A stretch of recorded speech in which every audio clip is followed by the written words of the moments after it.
дар қирғизистон мехоҳанд барои ширкат накардан дар интихобот ҷазо таъин кунанд. муаллифи ин тар вакили парлумон Марлен Маматалиев ҳузури ками сокинон дар интихоботро як мушкили миллӣ номид.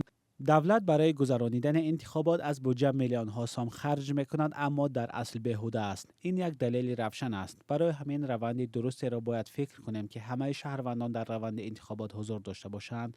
بر اساس کنستیتوسیون قرقیزستان شرکت در انتخابات حقوق است، نه عهده‌داری، و این چیز ما را وادار میکند که مسئله را بازبینی کنیم. آیا درست است که از شخص طلب کنیم که از حق خود استفاده برد، آن هم در شرایطی که مبلغ‌های بزرگی بودجه صرف می‌شود ولی یگان اطمینان نیست که شهروندان از حقوقشان استفاده میبرند؟ وکیل ممتالیف پیشنهاد دارد که برای شخصانی که به انتخابات میروند جایزه تعیین شود، مثلا سبوکی در پرداخت خدمات دولتی و حتی تشکیل لاتاریه‌های مخصوصی برنок. در عین حال پیشنهاد شده است که شخصانی از 70 ساله بالا، شخصانی به حرکتیشان اعتراف شده، شهروندانی در خارج بوده از شرکت در انتخابات آزاد شوند.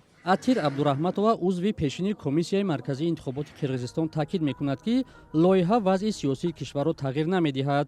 баръакс таъини ҷазо одамонро асабонӣ хоҳад кард. У людей, к сожалению, установилось четкое понимание: хожу я, не хожу на выборы.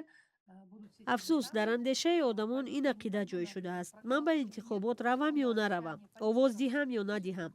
дар охир ваъдаҳои додаи вакилон ё ҳатто президент иҷро намешаванд ва агар ман садо баланд кунам ҷазо мегирам.